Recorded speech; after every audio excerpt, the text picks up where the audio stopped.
Welcome to the Fun Astrology Podcast. Thomas Miller here on Hump Day, Wednesday. How did we get here so fast? Wow. October 26th. Thank you so much for joining us here today. Got a little theme in the sky that I thought we would play around with, taking a look not only at today, but also the rest of the week. This will help you with some of the upcoming transits, just to remember that we have a Mercury theme going on here. So today, and this is not until almost midnight tonight, it's 11:36 p.m., but Mercury trines Mars. We'll come back and talk about that.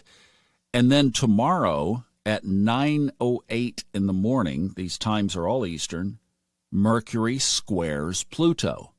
Trine today, square tomorrow. And then on Saturday, Mercury leaves Libra, where it is in the last degrees now, and enters Scorpio at 3:22 p.m. So it hits these last two big aspects on its way out of Libra. Air sign, Libra, Mercury, air sign ruler, Gemini. And of course, it also rules earthy Virgo as well, but we'll stay with the air because that's where it is now in Libra.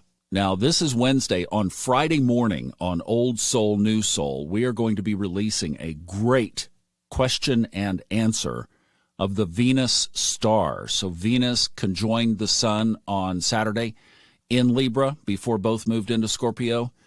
And there is just a plethora of information on that, and very interesting. So that also brings this whole Libra/Scorpio conversation in. So you're going to want to tuck that away and make sure that you listen to Old Soul, New Soul after Friday morning when we release that episode. Because, as Robert discusses in there, there is a big change in Scorpio's energy. And into that change is what Mercury is stepping into. Now, because Mercury is not in retrograde, not going in retrograde, it's moving at full speed, this is a really fast transit through Scorpio. It enters Sagittarius on just November 17th. So here it moves into Scorpio on the 29th of October. It moves out on the 17th of November. That's a fast transit through. And while you're building a mental note of sign changes, let's just add the other one coming up on Friday morning early, 1:09 a.m. Jupiter in retrograde re-enters Pisces, where it will stay until all the way toward the end of the year. And we'll talk about that more on Friday, but I just wanted to tuck that away in your memory bank while it's right there. I love the forwardness and the progression and the fieriness of Jupiter in Aries, but I'm glad it's coming back into Pisces because I really love the spirituality of Jupiter at home and its old sign for years and centuries and millennia that it ruled Pisces. It'll be good to have it back in there for a few more weeks at least. So what about Mercury trining Mars? Now, Mars has been this little picklehead since it's been in Gemini. Remember, it goes all the way through, and then on Sunday, Mars goes in retrograde in Gemini at 25 degrees 37 minutes. Mars is barely crawling right now, which means it is much more active and much more powerful. Show you how slow it's moving, actually. Right now, this morning, Mars is at 25 degrees, 29 minutes in Gemini. When it goes retrograde on Sunday, it will be at 25 degrees, 37 minutes, just 8 minutes away from where it is right now. That's like Pluto speed. It's really slow. So it's very activated, in other words. What could this mean? Well, Libra is, of course, seeking balance. It's seeking harmony. Mars in Gemini, it wants to split it up, divide it up, crank it up, gnarl it up. Thinking about lashing out, thinking about setting somebody in their place, thinking even about acting out. Mars slowing down so slowly versus Mercury moving so fast.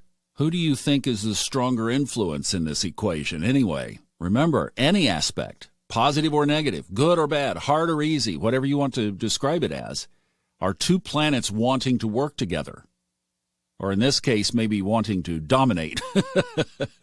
Mars is definitely the stronger of the two influences, but we have a trine. So that means we get to explore more than one option to solve a problem. Gemini, And we have hyper effective communication because this aspect involves a current placement, Mars in Gemini, with the ruler of that sign, Mercury, both in air signs, air trine, pointing us toward harmonic solutions, Mercury in Libra. So while this prevailing Mars in Gemini, which of course will be with us all the way until May of next year, Mercury is just saying, let's talk this out, put all the options on the table. Even if there is angst, come to the meeting in Namaste Harmony, Libra.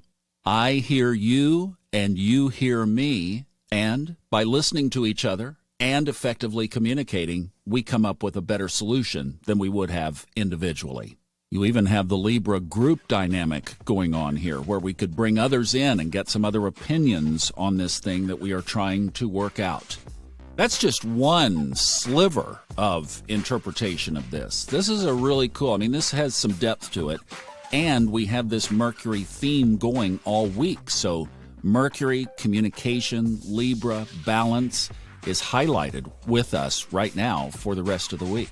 So we can ride a nice wave then as Mercury slides itself into the new Venus star-formed waters of Scorpio.